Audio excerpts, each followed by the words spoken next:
안녕하세요. 은퇴살이 40년 해법 찾기를 고민하는 고갈TV 이종범입니다. 100세 시대가 되면서 일상에서도 커다란 변화가 나타나고 있는데요. 특히 4가지 일상이 눈에 띄는 것 같습니다. 간단히 살펴보면 경제활동 연장, 사망 연령의 연장, 실질 노후기간 연장, 그리고 부모 부양기간의 연장 등이 대표적이죠. 하지만 이런 일상을 가볍게 생각하고 대처하지 않는다면 인생의 가을과 겨울에 해당하는 인생 후반 50세 이후에 한 번도 버거운 인생 퇴출을 4번이나 경험하는 인생 비극을 만날 수 있습니다. 그래서 오늘 영상은 5060 중년기 인생 퇴출 4번의 비극, 결코 남의 일이 아니다 라고 정했습니다. 그 이유를 살펴보기에 앞서 100세 시대가 되면서 발생한 4가지 변화에 대해 잠깐 짚어보고 가겠습니다.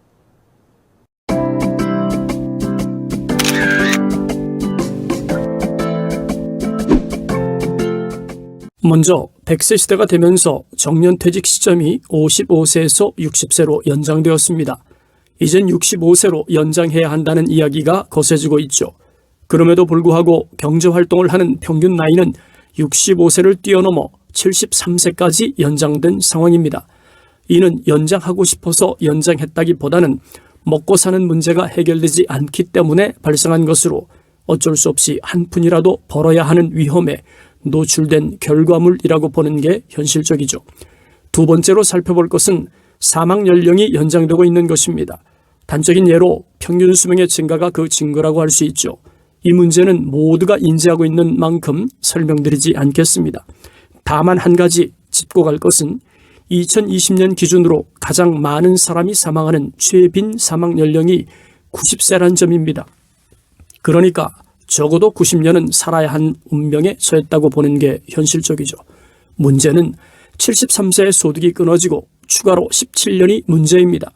이때는 병원 갈 일도 많은데 돈은 없고 몸은 아프고 치매나 암 같은 중증 질병이 찾아오지 말라는 법이 없는 만큼 준비되지 못한 노후는 살얼음판을 걷는 일상과 마주할 확률이 높아질 것입니다. 세 번째는 실질 노후 기간이 연장된 것입니다. 이는 앞서 언급한 것처럼 경제활동이 끝난 시점부터 사망하는 시점까지의 기간이 늘어난 탓이죠.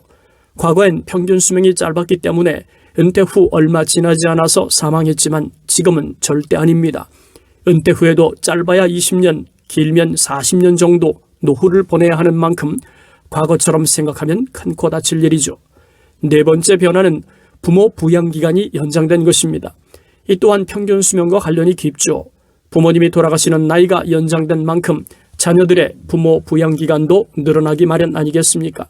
문제는 건강한 상태로 나이 들면 좋겠지만 대다수의 부모는 장수하지만 신체적으로는 골골한 상태입니다.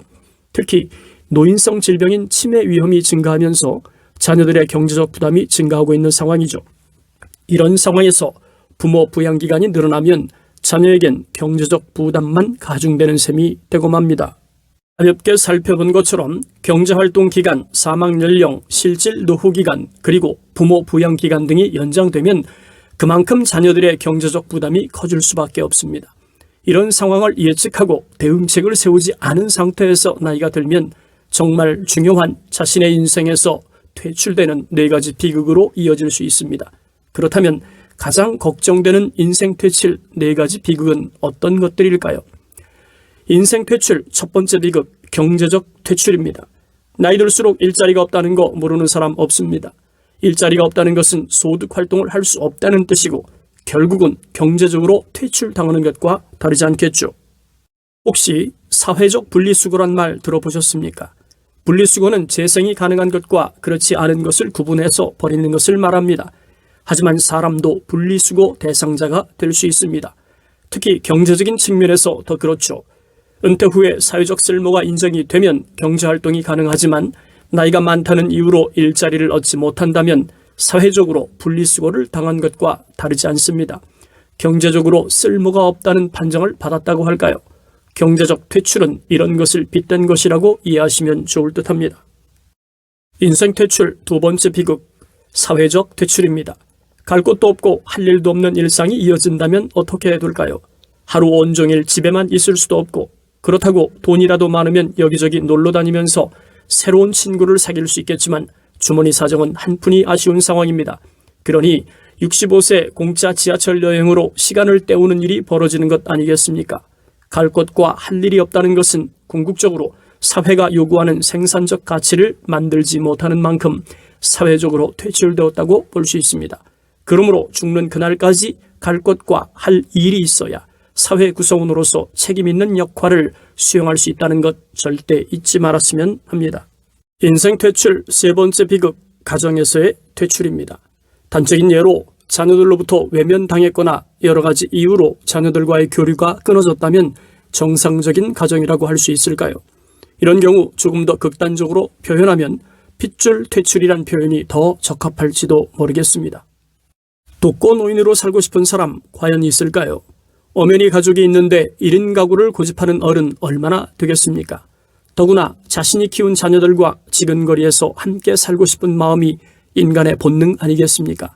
통계청에 따르면 2000년 339만 명이던 노인 인구는 2019년 약 768만 명으로 2.26배가 늘어났는데 같은 기간 동안 독거노인은 2.75배가 증가했습니다. 전체 노인 중에서 독거노인의 비율은 2000년 16%, 2010년 18.5%, 2015년 18.4%, 2017년 19.1%, 그리고 2019년 19.5%로 점점 증가하고 있는 상황입니다. 그러니까 전체 노인 중에서 5명 중 1명은 독거노인으로 사는 현실을 우리의 노후와 전혀 동떨어진 삶이라고 치부할 수 있겠습니까? 인생 퇴출 네 번째 비극, 부자도 빈자도 선한 사람 악한 사람 가릴 것 없이 누구도 피할 수 없는 삶에서의 영원한 퇴출입니다. 문제는 마지막 가는 길까지 소외되고 외면되는 사람이 적지 않은 현실이죠. 죽은 후에 세금 고지서가 날아들 정도로 아무도 모르게 죽으니까 말입니다. 잘 아는 분이 근자에 돌아가셨습니다. 정말 큰 집과 많은 돈을 가졌지만 돌아가시는 길은 너무나 허무했다는 이야기를 들었습니다. 욕실에서 넘어지면서 머리 충격을 받았는데 그 큰 집에 노부부만 살았기 때문에 욕실에 넘어진 것조차 발견할 수 없었죠.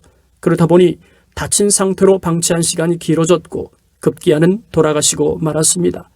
그럼에도 불구하고 장례식은 많은 사람들의 애도 속에 치러질 수 있었습니다.